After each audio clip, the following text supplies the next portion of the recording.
मैं चित्तौड़गढ़ बोल रहा हूं, त्याग और बलिदान का प्रतीक। हां, मैं वही चित्तौड़गढ़ हूं जो कभी मेवाड़ की राजधानी हुआ करता था। मैं मेवाड़ की राजधानी रहा, लेकिन मैं कभी किसी के अधीन नहीं रहा। मेरी मिट्टी के कण कण में शौर्य और बलिदान की खुशबू आती है। मैं शक्ति, भक्ति, त्याग और बलिदान की धरती के रूप में जाना जाता हूं। मैं वही हूं जिसके आंचल में महाराणा प्रताप खेले, सती मीराबाई ने भगवान की भक्ति की और तो और चित्तौड़गढ़ की रानी पद्मिनी ने अपनी लाज बचाने के लिए जौहर किया था। मेरा जन्म आज से लगभग 1500 साल पहले मौर्य वंश के शासक चित्रांगन मौर्य ने करवाया था। उस समय मैं चित्रकूट के नाम से जाना जाता था। जब खिलजी के बेटे हिजर खां ने राज किया तब मेरा नाम हिजराबाद रखा गया था। उसके बाद राणा कुंभा के काल में चित्तौड़ के नाम से मुझे जाना गया। मैं एशिया महाद्वीप का सबसे बड़ा दुर्ग हूं। अगर आप मुझ पर विजिट करते हैं तो मैं पूरे 13 किलोमीटर की परिधि और 700 एकड़ जमीन के ऊपर में बसा हुआ हूं। एक समय था जब मेरे अंदर छोटे बड़े करके 113 मंदिर थे, 84 पानी के कुंड बने हुए थे और 8 भव्य महल बने हुए थे। लेकिन जब मुगलों ने मुझ पर आक्रमण किया तो मुझे बुरी तरह से तहस नहस कर दिया गया। यदि आज मेरी बात की जाए तो मैं देखने में खंडहर ही बचा हूं और मुझे सुनने के लिए एक सुंदर सा इतिहास और खाने में मेरे यहाँ के सीताफल बड़े प्रसिद्ध हैं। 7वीं सदी से लेकर 9वीं सदी तक मेरे ऊपर चंद्रगुप्त मौर्य के वंशजों ने राज किया और उसके बाद सूर्यवंशी राजाओं का राज रहा, जिसमें बप्पा रावल, राणा सांगा, राणा रतन सिंह, महाराणा कुंभा जैसे पराक्रमी राजाओं ने राज किया। इनमें सबसे ज्यादा राणा कुंभा ने सबसे ज्यादा 35 साल राज किया, जिन्होंने कुंभलगढ़ बसाया।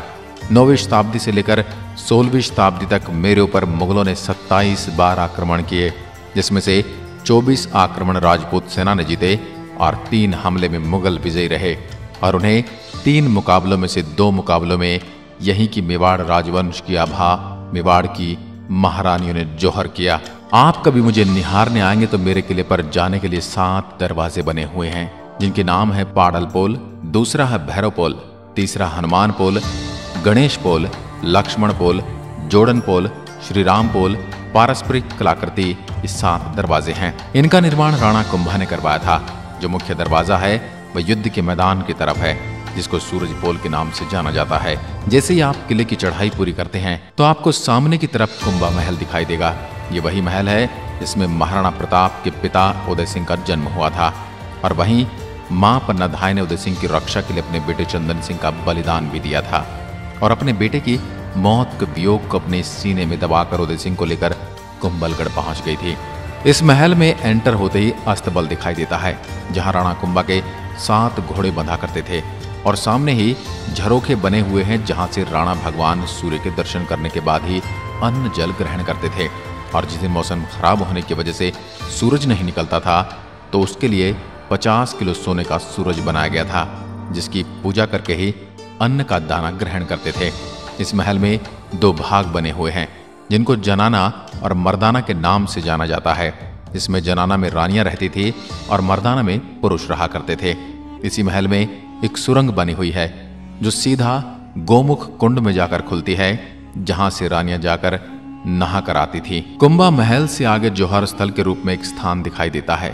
मेरे सीने में जौहर के रूप में समाया वह दर्द है जिसे सदियों तक भुलाया नहीं जा सकता। 13वीं शताब्दी के अंदर अलाउद्दीन खिलजी ने मुझ पर आक्रमण किया था।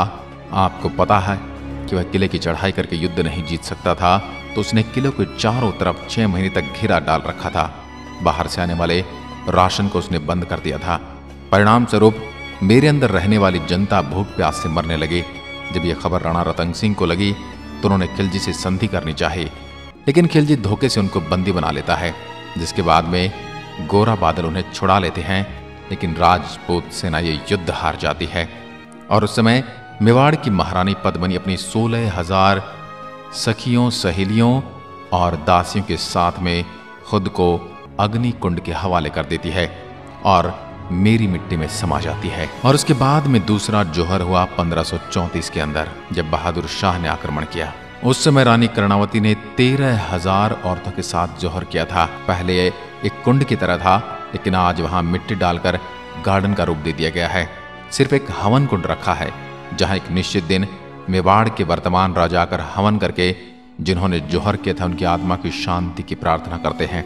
उसके बाद तीसरा आक्रमण अकबर ने किया था, वही अकबर जिसे आप द ग्रेट अकबर के नाम से जानते हैं। उस समय मेवाड़ के राजा थे महाराणा प्रताप के पिता उदय सिंह। उन्होंने चित्तौड़ का किला उनके सेनापति जयमल पत्ता के हाथों सौंप कर वहां से उदयपुर चले गए थे।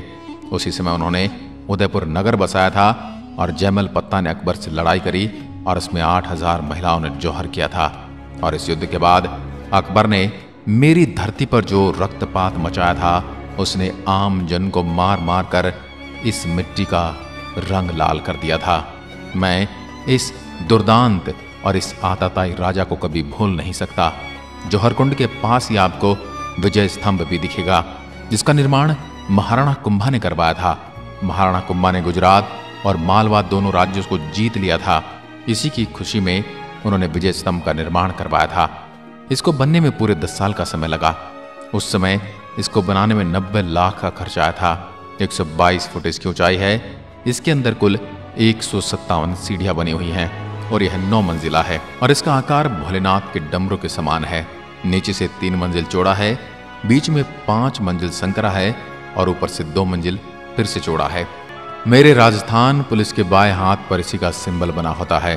विजय स्तंभ के आसपास आपको टूटे फूटे खंडहर दिखेंगे। सब मेरे उस समय के मंदिर थे, जिनको अलाउद्दीन खिलजी ने रानी पद्मिनी के नहीं मिलने पर तोड़ दिया था और बाद के आक्रमणकारियों ने भी ऐसा ही किया। मेरे जौहर कुंड के पास में आपको एक शिव मंदिर दिखाई देगा, जिसका नाम समाधीश्वर मंदिर है। मेरे उस समय काल में रानियां पास ही बने गोमुख कुंड में स्नान करके भगवान शिव को धोख देकर जौहर में अपना आत्मदाह कर गई थी। उसके बाद जैसे ही आप थोड़ा आगे की ओर प्रस्थान करते हैं, आपको एक बड़ा सा मंदिर दिखाई देता है। यह मंदिर 1200 साल पुराना मंदिर है। इस मंदिर का निर्माण बप्पा रावल ने करवाया था। उस समय यह मंदिर विष्णु मंदिर था, लेकिन 1303 में अलाउद्दीन खिलजी ने पूरे किले को तहस नहस कर दिया था, जिसमें इस मंदिर को भी क्षतिग्रस्त कर दिया था। उसके बाद 1433 में राणा कुंभा ने वापस इस मंदिर को रिनोवेट करवाया था।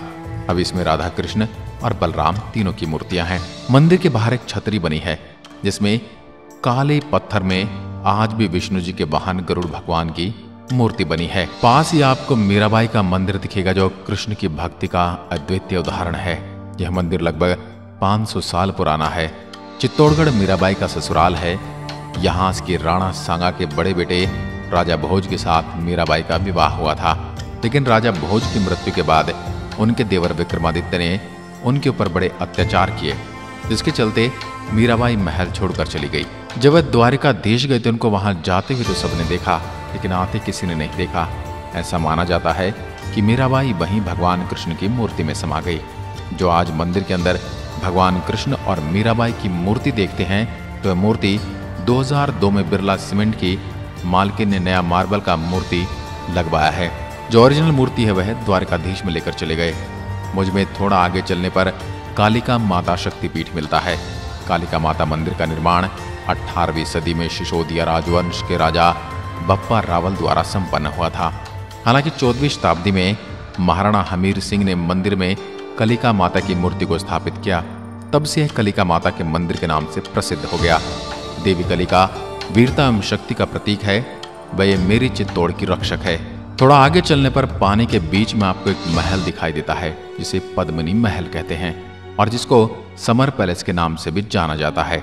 गर्मी के समय में 4 महीने रानी पद्मिनी इसी महल में रहती थी, क्योंकि उस समय एसी या कूलर तो होते नहीं थे। जो गर्मी के कारण यह जल महल बनाया गया था। वहीं आपको एक और महल देखने को मिलता है, इसमें रानी पद्मिनी अपनी दासियों के साथ रहती थी, जो 3 मंजिला था, लेकिन आज खंडहर है। रानी पद्मिनी जल महल में नाव के द्वारा जाया करती थी और उस समय लकड़ी की नाव होती थी। आज के समय में मेरे यहाँ सरकार ने गार्डन बना दिया है, जिसमें आपको हर तरह के गुलाब के फूल मिल जाएंगे। थोड़ा आगे चलने पर आपको भीमकुंड दिखाई देता है। ऐसा कहा जाता है कि राजा महाराजा के शासन से पहले यहाँ पांडव आए थे और उस जगह पर भीम ने अपने पैर से पानी निकाल दिया था। उसको भीमकुंड नाम से जाना जाता है। थोड़ा आगे चलने पर आपको सूरज पोल दिखता है, जो दुर्ग में आने का पुराना रास्ता भी है। यह 1303 में खिलजी ने आक्रमण किया था। तब इसी गेट पर चढ़ाई की थी। इस रास्ते पर भी 7 गेट बने हुए हैं। जब खिलजी ने आक्रमण किया था तब उसने एक एक करके सारे गेट तहस नहस कर दिए थे, जिसमें से 6 गेट पूरी तरह से टूटे हुए हैं, लेकिन जो सूरजपोल गेट है वो बचा हुआ है। सूरज की सबसे पहली किरण इसी गेट पर पड़ती है और इसका नाम इसी वजह से सूरजपोल है। इसके सामने जो आपको खुला मैदान दिखता है वो मैदान हुआ करता था, लेकिन आज मेरे यहाँ कुछ बस्तियां बस गई हैं, जिस वजह से वहां लोग खेती करने लग गए हैं। आपको गेट पर कुछ बड़ी बड़ी कीलें लगी हुई दिखाई देती हैं, जिनको अंकुश कहा जाता है। जब आक्रमण किया जाता था तब हाथी को मदिरा पिलाकर पागल किया जाता था और उस गेट को तुड़वाया जाता था, लेकिन वह गेट को तोड़ न सके, इसी के लिए अंकुश लगाए जाते थे। अब आखिरी में आपको बताता हूं कि कैसे आप मुझ तक पहुंच सकते हैं। मैं भीलवाड़ा और उदयपुर के मध्य बसा हुआ हूं। मेरे सबसे निकटतम हवाई अड्डा डबोक एयरपोर्ट, जो कि उदयपुर में स्थित है, जहां से मेरी दूरी 90 किलोमीटर पड़ती है और आप ट्रेन से भी आसानी से पहुंच सकते हैं। चित्तौड़गढ़ अपने आप एक रेलवे जंक्शन है, जहां लगभग हर शहर से ट्रेन उपलब्ध हैं। अगर मैं मेरे स्थानीय लोगों के खान पान की बात करूं तो यहाँ का सबसे प्रसिद्ध खाना दाल बाटी चूरमा है, जो काफी लजीज भोजन होता है और मेवाड़ के लोग अपनी मनोहार के लिए भी विश्व प्रसिद्ध हैं। यहाँ के उपयुक्त मौसम की बात करूं तो गर्मियों में यहाँ का मौसम बड़ा ही गर्म होता है और उस दौरान अधिकतम तापमान 44 डिग्री सेल्सियस तक जाता है। मानसून के दौरान रुक रुक कर होने वाली वर्षा के कारण हवा नम होती है। इस स्थान की यात्रा के लिए ठंड का मौसम सबसे उपयुक्त माना जाता है। तो ये थी मेरी आत्मकथा, जो त्याग, बलिदान और भक्ति से सराबोर है। मैं खुद को अत्यंत गौरवान्वित महसूस करता हूँ कि मेरे पर उन शासकों ने राज किया जिन्होंने मुझे कभी दुश्मन के हाथों में नहीं सौंपा। दोस्तों, इसके बारे में आप क्या कहना चाहते हैं मेरी इस पावन मिट्टी को लेकर? अगर गलती से भी मेरे बारे में मैं कुछ भूल गया हूं तो मुझे कमेंट करके जरूर बताएं, और यदि आपको मेरी आत्मकथा पसंद आई है तो मुझे दूसरों तक भी पहुंचाएं। धन्यवाद। जय हिंद, जय भारत।